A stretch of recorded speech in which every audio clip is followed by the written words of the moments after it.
எல்லாருக்கும் வணக்கம். இன்னைக்கு நம்ம பிடெக் இன் சைபர் செக்யூரிட்டி அப்படிங்கிற கோர்ஸ் பத்தி தான் பார்க்க போறோம்.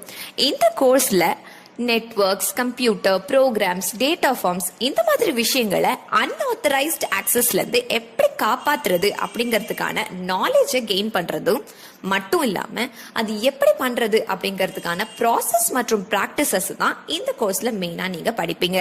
அது மட்டும் இல்லாம ஸ்டூடெண்ட்ஸை எப்படி டிஜிட்டல் டாக்குமெண்ட்ஸை மெயின்டைன் பண்றது, அதை எப்படி கேரி ஆன் பண்ணி எப்படி ஒரு இன்வெஸ்டிகேஷனை கன்க்ளூட் பண்றது, அன்ஆத்தரைஸ்ட் அட்டாக்ல இருந்து எப்படி நம்ம நம்மள பாதுகாத்துக்கிறது அப்படிங்கிற விஷயங்கள் எல்லாம் தான் இந்த கோர்ஸ்ல நீங்க படிப்பீங்க.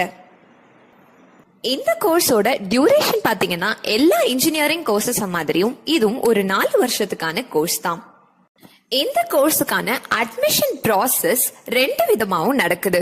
ஒன்னு மெரிட் பேஸ்டாவும் நடக்குது, இன்னொன்னு என்ட்ரன்ஸ் பேஸ்டாவும் நடக்குது. இந்த கோர்ஸ் நீங்க படிக்கிறதுக்கு உங்களுக்கான எலிஜிபிலிட்டி என்னன்னு பாத்தீங்கன்னா, நீங்க 12th and 10th ஸ்டாண்டர்ட் படிச்சிருக்கணும். 12th ஸ்டாண்டர்ட்ல maths, physics, chemistry, computer science இருக்க ஒரு கோர்ஸ் எடுத்து படிச்சிருக்க வேண்டியது ரொம்ப ரொம்ப அவசியம். அப்படி படிச்சு நீங்க போர்டு எக்ஸாம்ஸ்ல 50% மேல மார்க் ஸ்கோர் பண்ணிருக்கணும். அப்படி இல்லைன்னா சைபர் செக்யூரிட்டியில டிப்ளமா படிச்சிருந்தாலும் நீங்க இந்த கோர்ஸை சூஸ் பண்ணலாம். இந்த கோர்ஸை படிச்ச ஒரு கேண்டிடேட்டுக்கு எந்த மாதிரியான ஜாப் பொசிஷன்லாம் கிடைக்கும்னு பாத்தீங்கன்னா, நீங்க செக்யூரிட்டி அனலிஸ்ட் ஆகலாம், செக்யூரிட்டி ஆர்கிடெக்ட் ஆகலாம், செக்யூரிட்டி சாஃப்ட்வேர் டெவலப்பர் ஆகலாம், கிரிப்டோ அனலிஸ்ட் ஆகலாம், செக்யூரிட்டி இன்ஜினியர் ஆகலாம், கிரிப்டோகிராஃபர் ஆகலாம், இல்லைன்னா நீங்க செக்யூரிட்டி கன்சல்டன்டா கூட ஆகலாம்.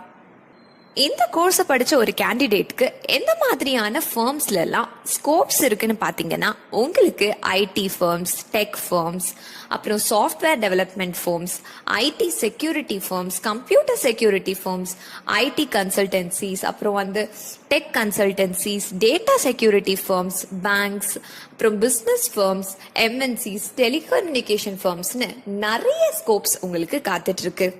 இந்த கோர்ஸ் படிச்ச ஒரு கேண்டிடேட்டை எந்த மாதிரியான ரெக்ரூட்டர்ஸ்லாம் ரெக்ரூட் பண்றாங்கன்னு பாத்தீங்கன்னா, உங்களுக்கான top recruiters Amazon, Nokia, Infosys, பிங்கெஸ்டட், ஆப்பிள், போயிங், அதுக்கப்புறம் Capital One, Cisco, Federal Reserve Bank of New York, அப்புறம் General Motors, Intel, Lockheed Martin, அப்புறம் நார்த்ரோப் கிராமர், அப்புறம் பேஷன் ஃபர்ஸ்ட், இந்த மாதிரியான டாப் கம்பெனிஸ்லாம் உங்களை ரெக்ரூட் பண்றதுக்காக ரெடியா இருக்காங்க.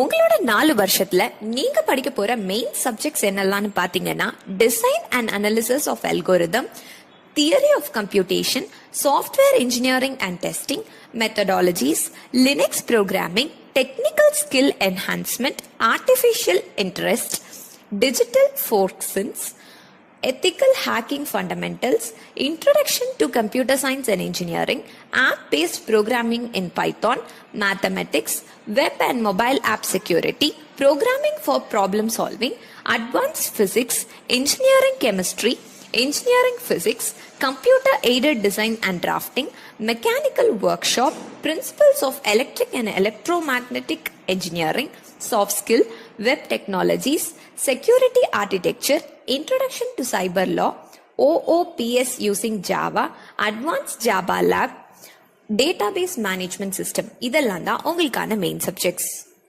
இந்த கோர்ஸை படிக்கிறதுக்கு உங்களுக்கு எந்த மாதிரியான ஸ்கில்ஸ் எல்லாம் இருக்கணும்னு பாத்தீங்கன்னா, உங்களுக்கு problem solving skills, practical approach, executive skills and ability, எக்ஸலண்டான கரியர் ரன் பண்றதுக்கு இந்த மாதிரியான ஸ்கில்ஸ் எல்லாம் ரொம்ப ரொம்ப அவசியமா இருக்கு.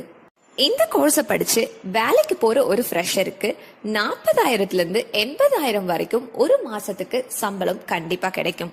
இதே நீங்க 1 இருந்து 3 வருஷம் எக்ஸ்பீரியன்ஸ்ட் ஆயிட்டீங்கன்னா உங்களுக்கு 1 லட்சத்துல இருந்து 2 லட்சம் வரைக்கும்